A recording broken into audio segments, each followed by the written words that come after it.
ijazahnya di UGM kembali diungkit karena fontnya yang dinilai belum ada di masa itu, Pak. Ya itu apa ya, fitnah murahan yang diulang-ulang terus. Soal ijazah dia jelasin dong macam-macam fitnah terhadap dia. Sekarang saya jelasin. Ternyata ijazahku itu begini. Semua orang nunggu itu. Bicaralah dia. Apa sulitnya? Kalau dia benar apa? Tetapi kalau banyak yang mau disembunyikan, banyak mau dibohongin, nggak akan keluar. Oke teman-teman, untuk hari ini saya akan memutarkan sebuah video atau berita, dan untuk video atau berita kali ini yang dibahas yaitu tentang ijazah palsu Bapak Joko Widodo. Nah sebenarnya untuk pembahasan ijazah palsu ini sebenarnya kalau menurut teman-teman atau menurut saya ini sebenarnya udah basi lah. Tapi ini masih aja dibahas oleh kreator ya, yaitu Rafli Harun. Nah, di sini Rafli Harun ini masih mengutak-ngutik atau masih ngumek yaitu tentang ijazah palsunya Bapak Joko Widodo. Dan di sini juga dibahas yaitu Bapak Pandana Baban. Nah, ini Bapak Pandana Baban ini juga membahas yaitu tentang ijazah palsunya Bapak Joko Widodo. Nah, untuk bertanggung jawab penuhnya ijazah palsu Bapak Joko Widodo. Nah, ini seharusnya ini pihak Partai PDIP ini yang bertanggung jawab penuh nih. Nah, karena PDIP, nah ini telah mengusung atau telah mendukung Bapak Joko Widodo menjadi wali kota 2 kali, ya, dan menjadi gubernur sekali, dan juga menjadi presiden 2 kali periode. Nah ini, nah kalau dipikir-pikir dengan logika ya, kok bisa ya ijazah palsu menjadi wali kota 2 kali, menjadi gubernur 1 kali, dan menjadi presiden 2 periode. Wah, luar biasa kalau emang benar-benar ijazahnya palsu. Ya teman-teman tahu sendiri kan, sudah dibahas dan sudah diperlihatkan ya, yaitu tentang UGM. Nah, katanya Bapak Joko Widodo ini lulusan dari UGM. Nah ini para alumni UGM ini ya juga telah menyatakan kalau Bapak Joko Widodo ini juga kuliah di UGM, nah, dan juga menyatakan kalau Bapak Joko Widodo ini ya juga ijazahnya ini ya asli. Nah, tapi nggak mungkin kan kalau Bapak Joko Widodo akan menunjukkan yaitu ijazah aslinya kan. Oke teman-teman, supaya teman-teman tidak penasaran dengan isi videonya ini, nah seperti biasa untuk video kali ini dibahas dan dikomentari oleh teman kreator kita, ya tentunya Opung Parbelak ini. Ya tentunya teman-teman ya suka ya dengan pembahasan atau komentar Opung Parbelak ini, ya pasti ada yang tidak suka. Nah karena ya tahu sendirilah kalau tidak suka ya. Oke teman-teman, supaya teman-teman tidak penasaran lagi, ayo kita tonton videonya. Oke, kita langsung aja gas. Kalian tahu? Kalau kalian masuk ke channelnya Rafli Harun sekarang, tahu apa yang dibahas? Ijazah palsu. Orang udah bahasanya kemana-mana, asih aja ijazah palsu. Halo Rafli Harun. Parah. Kau nggak punya materi yang lain apa? Aku sebetulnya tidak mau mengomentari masalah ijazah palsu ini lagi. Tapi komentarinya juga, ya masuk lagu. Ku komentarilah komentarnya itu. Diributinya lagi masalah ijazah palsu, ya kan? Udah jelas-jelas dekan, rektor sudah bersuara, dan juga alumni Bapak Joko Widodo sudah bersuara, dan sama-sama membawa ijazahnya itu biar tahu kalian. Aduh, dan tahu enggak kalian? Jujur aja ku bilang, Pandana Baban ikut bersuara. Pandana Baban ikut bersuara. Orang PDIP. Aku lucunya begini ya, ngapain Pandana Baban ikut-ikutan bersuara, iya kan? Kalau misalnya Bapak Joko Widodo ya memang betul-betul ya menggunakan ijazah palsu ketika dia presiden, ketika dia gubernur, ketika dia wali kota. Nah semuanya itu yang mengusung siapa? Partai PDIP kan? Jadi yang paling berdosa di sini adalah Partai PDIP. Ya. Karena itu namanya menunjukkan kebodohan diri sendiri. Boleh kita bodoh, tapi jangan tunjukkan kepada orang lain gitu loh. Biar jangan nampak kita bodoh kali. Udahlah bodoh, kita tunjukkan kebodohan kita sama orang lain, itu namanya bodoh kali. Kalau bodoh itu jangan pakai kali lah. Iya. Bodohnya B aja gitu loh. Udah jelas-jelas PDIP yang mengusung, mulai dari wali kota, gubernur, wali kota 2 kali. Gubernur sekali, presiden 2 kali. Kok sekarang malah mau mengusut masalah ijazah Bapak Jokowi? Dipertanyakan berarti kan, mana tahu juga Ganjar Pranowo itu juga ijazahnya palsu. Puan Maharani mana tahu ijazahnya palsu. Iya. Coba cek dulu berapa kepala daerah dan juga berapa anggota dewan dari PDIP yang memang betul-betul ijazahnya palsu. Kan bodoh kan? Coba yang kalian bicara tentang kepala daerah, setelah itu anggota dewan, sedangkan presiden mereka bisa kecolongan. Kalau memang betul yang dituntut Refli Harun, yang dituntut Pandana Baban, yang dituntut juga mulai Bambang Tri kemarin, yang dituntut Gus Dur, tunjukkan keaslian daripada ijazahnya Bapak Jokowi. Sekarang begini, urgensinya bagi Bapak Jokowi apa? Kepentingannya Bapak Joko Widodo menunjukkan sama kalian apa? Nggak ada untungnya. Sedangkan aku contohnya ya jadi kepala desa, aku contohnya bersengketa lah orang ini semuanya sama aku, ya kan, bermasalah lah orang ini sama aku ya mengenai masalah ijazahku. Aku nggak akan pernah tunjukkan itu aku jadi kepala desa, apalagi presiden.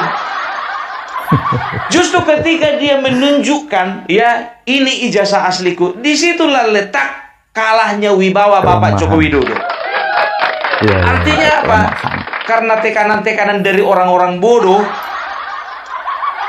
ya mau Bapak Joko Widodo menunjukkan ijazahnya karena nggak ada urgensinya, kan begitu ya. Jadi aku setuju Pak, sampai kapanpun Pak sembunyikan ijazah Bapak. Kalaupun mereka harus mati, biar mereka mati penasaran. Kalau memang roh mereka nggak diterima bumi, biar roh mereka gentayangan. Ya, gentayangan roh mereka. Mana ijazahmu? Oh, ijazah palsu.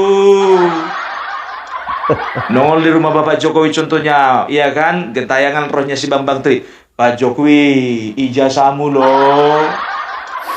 Meninggal lagi Refli Harun contohnya, Pak Jokowi, ijazahmu tunjukkan kepada masyarakat. Pandana Baban, Pak Jokowi jangan lupa karma Megawati. Ya kan begitu. Sekarang begini ya, aku bilang sama kalian, contoh ya, kalau misalnya ada orang yang memproduksi uang palsu ya, coba sekarang siapa yang membuktikan uang itu palsu atau tidak? Yang pertama bisa jadi masyarakat, yang kedua bisa jadi adalah pihak kepolisian, yang ketiga bisa jadi adalah pihak yang mencetak uang asli itu sendiri. Kan begitu ya kan? Kok jadi yang membuktikannya jadi yang membuat? Kan begitu, aneh dong. Kan begitu. Ya kalian yang begitu juga contohnya ya, ada obat-obatan palsu. Bagaimana kita cara mengecek obat-obatan itu palsu atau tidak? Masa kita tanya sama yang bikin? Obat Bapak palsu atau asli ini? Asli. Dari mana Bapak tahu? Ya saya yang bikin, asli itu. Cek sendiri dong. Kan begitu. Sekarang begini ya, kalau misalnya Bapak Joko Widodo tidak mau menunjukkan ijazah aslinya, kan ada pertinggalnya di UGM ya kan? Aku nggak bisa pikir apa sehat ini orang-orang ini ya. Asik ijazah palsu aja. Sedangkan yang keluar ijazah palsu kemarin itu udah di penjara. Itu lagi kalian mau masuk penjara juga kalian. Isu yang lain kayak gitu loh. Coba pertanyakan dulu itu Bapak Prabowo tuh ijazahnya palsu atau enggak? Iya. Terus keanggotaannya di TNI itu palsu atau enggak? Itu kayak itu kena hajar kalian baru tahu. Aduh, tahu enggak kalian kenapa mereka ini ya menyerang Bapak Jokowi sedemikian rupa? Karena mereka tahu Bapak Jokowi ya adalah kekuatan masa depan di tahun 2029 yang sangat berbahaya bagi eksistensi mereka. Sedangkan sekarang Bapak Joko Widodo ya tidak memerintah, mereka kalang kabut ya. Karena apa? Karena mereka tahu anaknya wakil presiden. Sedangkan anaknya cuma sekedar wakil presiden, sekarang mereka nggak bisa bikin apa-apa. Apalagi nanti 2029 terbentuk misalnya partai besutan Bapak Prabowo, udah hilang satu-satu orang ini. Itu dia ya, kalian perhatikan aja sekarang ya. Contoh ya, ada media-media ya, kalau nggak salah 2046. Iya, ada media namanya 2046. Sekarang itu memberitakannya apa? Bahwasanya sekarang Bapak Prabowo ya sedang berjudi. Bapak Prabowo sedang bertaruh. Oleh karena apa? Oleh karena peninggalan-peninggalan hutang yang diwariskan oleh Bapak Jokowi. Kalian tonton aja televisi 2046. Meleset satu angka itu, Bung. Aku agak ragu ya kan. Kalau misalnya contohnya angka 5, kadang-kadang aku baca 6. Jadi kalau ada channel TV 2046 ya 2046 lah itu menurutku ya. Iya. Kalau kalian menerjemahkannya lain terserah kalian. Iya. Tapi semua informasinya itu informasi yang menjelek-jelekan Joko Widodo. Iya kan? Informasi yang betul-betul menyerang pemerintah. Iya kan? Karena apa? Ya karena memang mereka dibayar untuk itu. Fitnah, kopung fitnah. Aku bilang 2046. Fitnahnya di mana? Iya betul. Kalian tonton aja itu 2046. Baru satu lagi itu apa namanya? Soek TV. Soet TV. Soet atau Sewot? Oh, Sewot TV. Iya, Sewot. Sewot TV begitu juga ya. Dan juga ada satu lagi, apa namanya itu? TV apa ya satu lagi ya? Oh iya. Apa namanya? Nyot TV. Sewot TV 2046 baru Nyot TV. Apa itu Nyot TV, Bung? Kalian periksa aja lah. Satu grup orang itu. Iya kan? Asik menyerang pemerintahan menyerang Bapak Prabowo dan juga Bapak Joko Widodo. Iya kan? Karena apa? Ya, karena mereka itu masih terima transferan dari yang itulah sebelah itu. Ya, tiga-tiganya ini media. Dan ada satu lagi biar tahu kalian, konten kreator juga ini biar tahu kalian. Alifu siapa ya? Alifu Bata. Iya, Alifu Bata.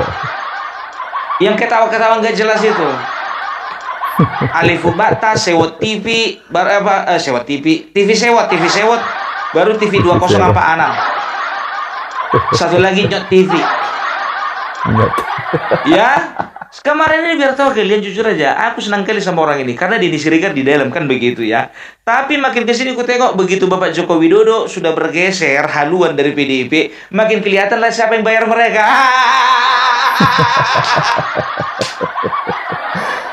Aku kan nanya siapa yang bayar mereka.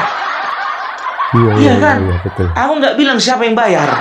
Yang penting ada. Siapa yang bayar, Bung? Yang masuk penjara kemarin.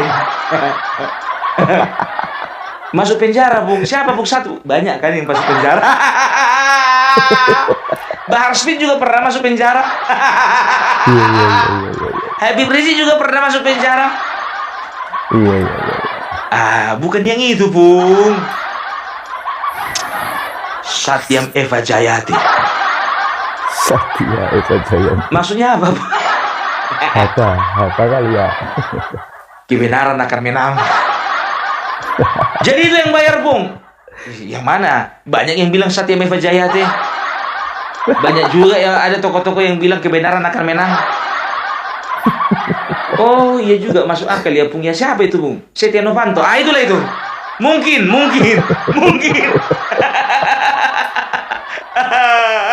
Ya, jadi dari media-media ini kalian maklumi aja 11-12 sama tempe ini. 11-12 sama tempe. Kita sedang menghadapi masalah yang besar di depan mata, ya kan? Kita sedang menghadapi masalah global. Belum lagi kita menghadapi masalah tarif, ya, kenaikan tarif 32% yang dikenakan Amerika kepada pengekspor dari Indonesia, ya. Kita sedang berjuang, kita sedang bergelut ke situ, ya.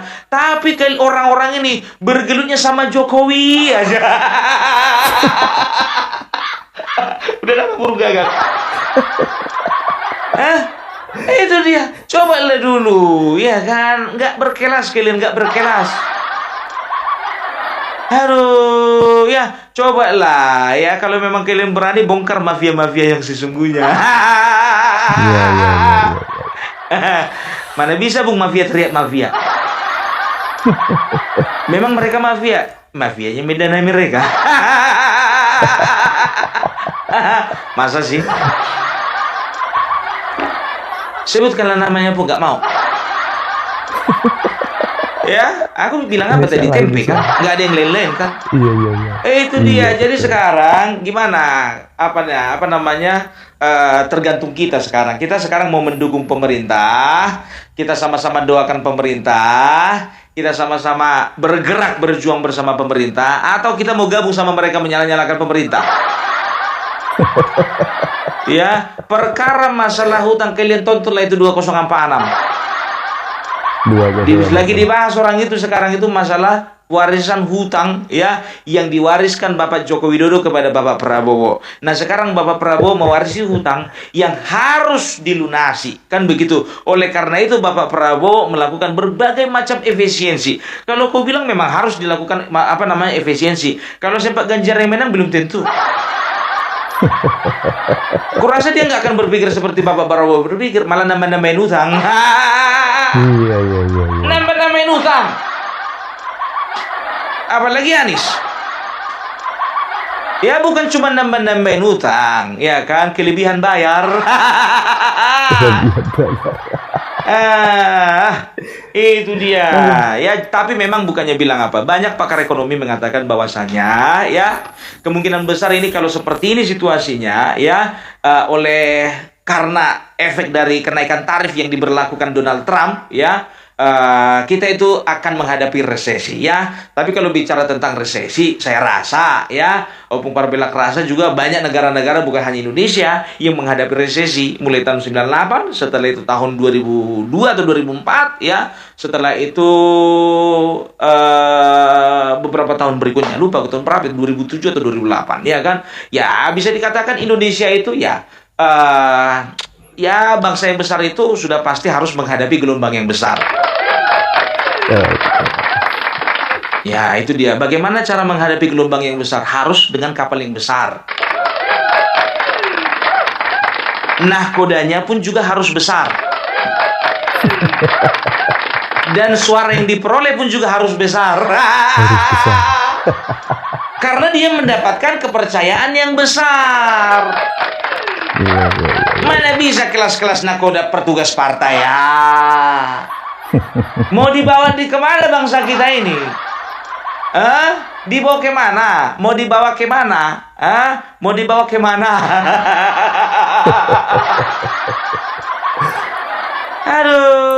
Aduh ya. Jadi kalau kukatakan ya untuk ya masalah ijazah palsu ya. Kalau Opung Parbelak ini bukannya bilang apa ngerembet kemana-mana ini. Iya, iya. Tadi kita bicara ijazah palsu, sekarang kita udah bicara kapten kapal. Ya semua ada sangkut pautnya gitu loh ya. Jadi jangan pernah dengarkan kata-kata dari RT 16 dan juga dari RW 24 kan begitu. Apalagi kalian dengarkan kata-kata dari para penumpang gelap. Ya, udah tahu kalian siapa penumpang gelap? Ke RT 24 ke RT 16 enggak, ke RW 24 enggak. Itulah penumpang gelap. Iya, iya, iya. Yang selalu teriak oligarki, oligarki. Itu penumpang gelap itu. Gara-gara tanahnya nggak laku, dia bikin kasus. Teriak-teriak dia. Akhirnya apa? Menguap. Tahu kalian kenapa menguap? Karena dia nyemplung ke dalam laut itu cuma sekali. Coba dia nyemplung kayak teh celup. Ya kan? Paling nggak 100-200 kali lah. Ya heboh lagi beritanya. Ini kan sekarang udah nggak heboh lagi beritanya. Iya, iya. Teriak-teriak kemarin itu pagar laut, pagar laut. Begitu ada pagar laut di Bekasi, nggak taunya yang punya kader sendiri. Diam. Dinasti, nggak taunya ada cucunya Soekarno yang Dinasti minta tolong sama sendiri. tantenya. Diam, nggak ada lagi politik dinasti lagi. Koruptor, nggak taunya dari dalam juga banyak yang diangkat. Diam lagi. Kan begitu, ya kan? Ya. Jadi kemarin itu teriak-teriak juga ini. Siapa namanya? Roni Talapesi dan juga ada beberapa tim hukumnya si Hasto. Apa dibilangnya? Kenapa ini masalah ini? Ini adalah kasus daur ulang. Kasus daur ulang katanya si Hasto ini, kasus daur ulang. Sementara mereka juga menggunakan isu yang itu-itu aja. Daur ulang lagi, ijazah palsu lagi. Nggak daur ulang namanya itu. Belum lagi dari kata-katanya yang itu. Saya kuliah tamat tahun 2002. Lalu saya periksa itu semuanya itu. Perhatikan kalian dulu satu-satu ijazahnya ini. Mau kayak mana pun juga kau membuktikannya itu, Rismon. Buktikan di pengadilan, kan begitu. Kau tuntut biar masuk penjara lagi. Aduh, pusing kita gitu loh ya. Orang udah asik bicara bagaimana ketahanan pangan ya. Jadi itu dulu komentari, jangan ijazah palsu. Ketahanan pangan itu dulu komentari. Nggak pernah aku dengar yang namanya Refli Harun itu ngomong masalah ketahanan pangan. Nggak pernah, nggak ngerti dia. Coba bicarakan dulu bagaimana penanggulangan KKB yang ada di Pulau Papua. Nggak pernah bicara itu karena apa? Nggak tahu dia. Bicara kalian dulu mengenai bagaimana peningkatan mutu pendidikan di Indonesia. Nggak akan pernah bicara itu dia. Karena apa? Nggak tahu dia. Ya, banyak yang hal-hal lebih berguna mau kalian bahas. Ijazah palsu terus. Makanya aku bilang orang ini jujur aja aku bilang cuman konten doang. Refli Harun suka kali mendaur ulang sampah biar tahu kalian. Ya, kadang-kadang video video Bapak Jokowi waktu jadi gubernur dimasukkan sekarang ini. Video Bapak Jokowi dulu waktu jadi wali kota dimasukkan sekarang ini. Bapak Joko Widodo disorakin katanya seolah-olah kayaknya sekarang kejadian itu sekarang ini. Sedangkan aku aja jujur aja ya kan untuk kan ada contoh ya misalnya ada kejadian ya huru-hara katakanlah demo mahasiswa ya kan kalau misalnya ada orang-orang kan memanfaatkan situasi demo tahun 2000-nya dimasukkan gambarnya itu ke demo yang sekarang biar seolah-olah dramatis kan begitu. Kalau Bung Parmelar nggak mau. Kalau memang demonya itu yang kutampilkan ini enggak kayak model Refli Harun coba. Kejadian dari tahun-tahun kemarin dibikin seolah-olah kejadian tahun sekarang. Rocky Garong pun begitu juga. Meleset orang ini sekarang ini ya. Sekarang tahu kalian Rocky Garong bahas apa sekarang? Rocky Garong ya di channelnya Refli Harun sekarang sedang membahas ya Bapak apa dibilangnya Prabowo marah ketika Jokowi buka open house di Kota Solo. Kalapan lapek pulut. Aku nggak makanya aku bilang orang-orang kayak gini kalau minta maaf lahir dan batin itu nggak bisa aku percaya. Gitu loh ya. Sekarang ijazah palsu lagi ya. Coba jangan dulu hal-hal yang kampungan. Komentari kalian dulu masalah tarif 32% ya kan begitu. Jangan cuma komentar. Kalau memang jago kalian kasih solusi.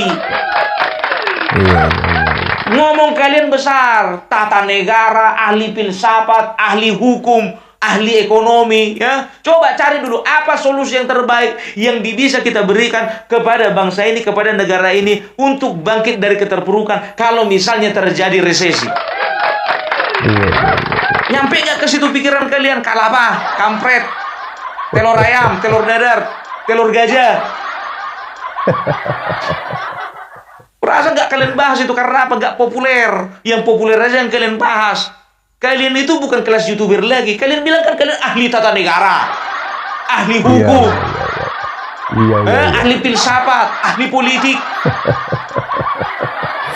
Tapi yang kalian komentari yang negatif-negatif tanpa ada solusi. Yang mau kami tengok dari kalian itu, boleh ya, boleh kalian patik apinya, ya kan? Setelah itu besar, carikan solusinya. Itu yang dibutuhkan bangsa ini. Ini enggak kalian ciptakan masalah, ya? Yang sebetulnya masalah itu tidak ada tadinya. Cuman gara-gara kalian jadi masalah itu semakin dipermasalahkan. Mampus. Bahasa apa itu? Apalagi pengamat-pengamat ini selalu memberi amatan yang sementara pengamatannya pun juga harus dia mata-mati oleh pengamatan orang lain. Sehingga kita harus bisa mengamati mana pengamat-pengamat yang lebih pintar dari pengamat-pengamat yang lainnya. Sehingga pengamatan mereka itu bisa kita amat-amati untuk menjadi pengamatan kita. Ya itulah namanya pengamat. Kalau bisa susah, ngapain dibikin mudah? Kebiasaan mereka seperti itu. Jadi ini ijazah palsu. Kayak nggak ada kerjaan yang lain. Tapi itulah dia risiko orang nganggur. Selalu menciptakan kegiatan-kegiatan walaupun itu tidak produktif. Coba, sekarang kutanya dulu sama kalian. Kalau Refli Harun membahas ijazah palsu, ya kan? Apakah dia jadi produktif? Kira-kira untungnya sama dia apa?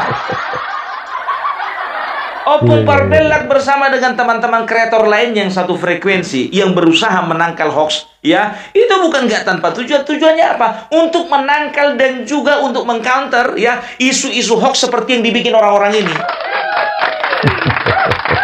Itu kau penganggur pun enggak, aku kerja. Itu makanya nggak dari YouTube aku duluan mencari penghasilan, banyak duitku.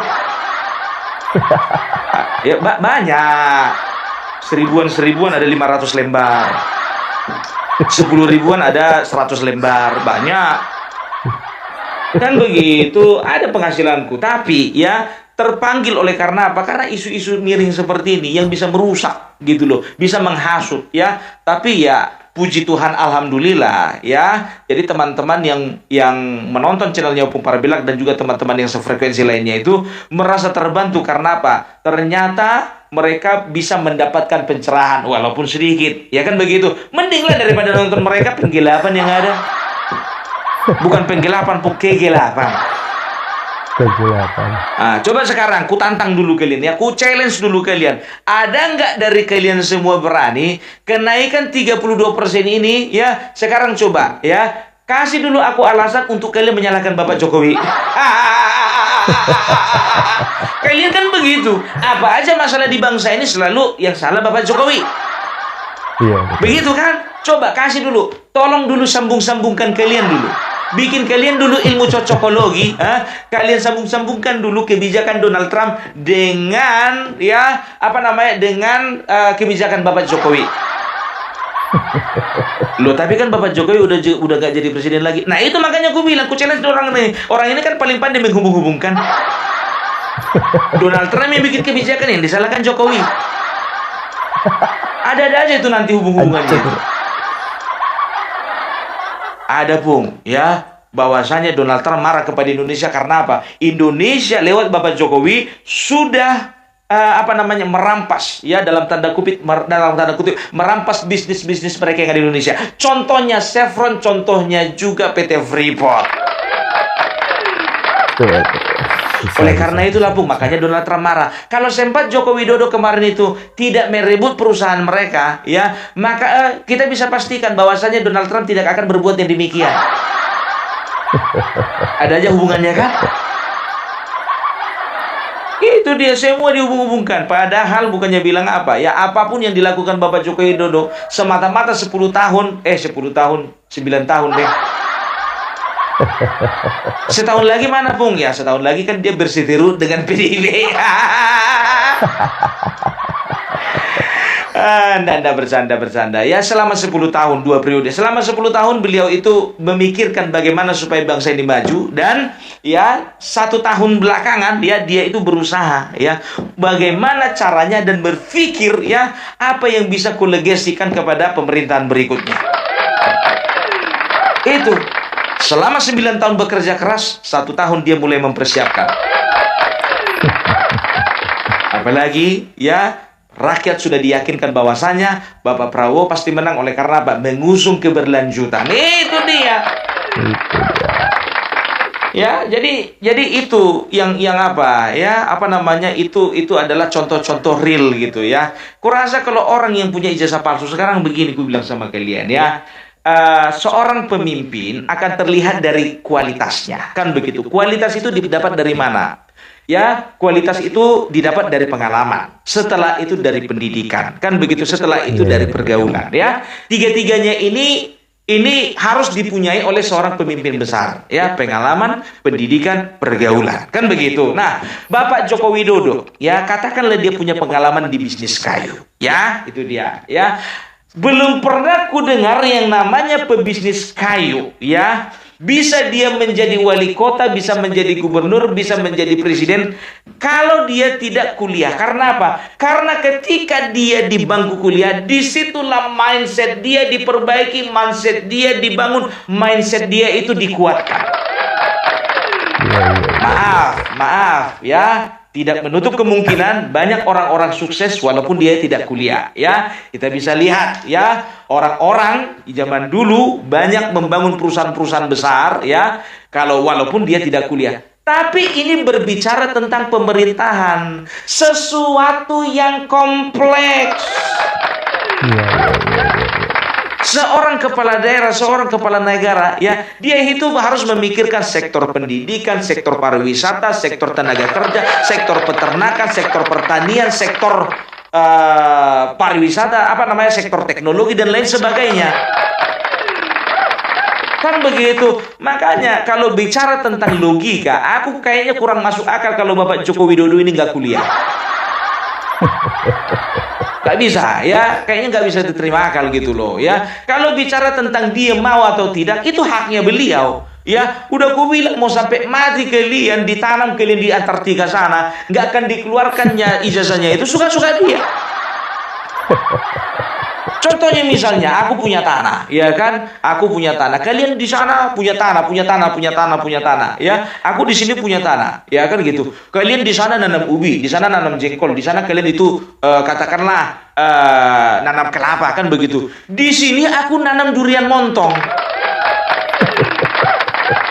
Kan begitu. Yang hasilnya produksinya itu bisa berlipat-lipat ganda, kan begitu. Dan aku itu bisa dikatakan untuk 1 ton, untuk 1 hektar, aku itu bisa menghasilkan sebanyak kira-kira 400 sampai 600 juta. Kan begitu, itu sekali panen. Nah, kalian gara-gara yang tanam jengkol cuma bisa 1 hektar itu dapat 15 juta. Yang tanam cabai 1 hektar katakan dapatnya misalnya cuma 50 juta. Yang tanam kelapa 1 hektar dapatnya itu sekali panen cuma sekitar 45 juta. Iri kalian sama kebunku yang menghasilkan 400 juta. Mulailah kalian korek, tanah siapa sebetulnya itu? Jangan-jangan bukan tanah dia. Irilah kalian, dengan tujuan apa? Dengan tujuan mana tahu tanahku ini memang betul-betul tanah bukan tanahku, entah tanah sengketa atau tanah negara atau tanah ulayat, ya. Kalian korek begitu. Nah, sekarang ya aku punya megang sertifikat. Urusanku kan menunjukkan sama kalian atau enggak, kan enggak ada kepentinganku. Apa pentingnya aku menunjukkan suratku sama kalian? Karena aku tahu, ya kan, motivasi kalian itu busuk gitu loh, ya. Nggak perlu, cukup, ya. Kalau misalnya menangani kalian, jujur aja aku bilang dari 400 juta itu untungnya itu, kurasa cukup itu 20 juta itu untuk mengirim bodyguard untuk menantang kalian. Ya, ini kan berbicara harga diri, ya. Bapak Jokowi tidak menunjukkan, ya, ijazah beliau itu bukan berbicara mau tidak mau, ini berbicara harga diri, bos. Gitu loh, kalian uring-uringan karena apa? Kalian merasa kalian gak dihargai. Iya. Rocos saja muncul kalian itu ijazah palsu. Kan begitu kan, kalau orang sakit hati sama kita, semakin gak kita tanggapi kan makin aneh dia, makin panas dia. Iya. Kayak gitulah perasaan kalian. Ulat bambu. Ya, jadi udahlah, ya. Jadi kalau gue bilang sama kalian, ya, hanya orang-orang kerdil, ya, hanya orang-orang kerdil yang berpikiran kerdil. Dan juga hanya orang-orang kerdil yang menanggapi masalah-masalah kerdil. Maksudnya gimana, Bung? Begini loh, begini. Bapak Joko Widodo itu kan pemimpin besar, kan begitu. Coba yang kalian komentari itu adalah langkah-langkah politiknya. Yang kalian komentari itu adalah berbahayanya Joko Widodo ya ketika 2029 nanti beliau ini kembali lagi ke dunia perpolitikan. Itu yang harusnya kalian komentari, bukan ijazahnya. Kerdil. Kerdil.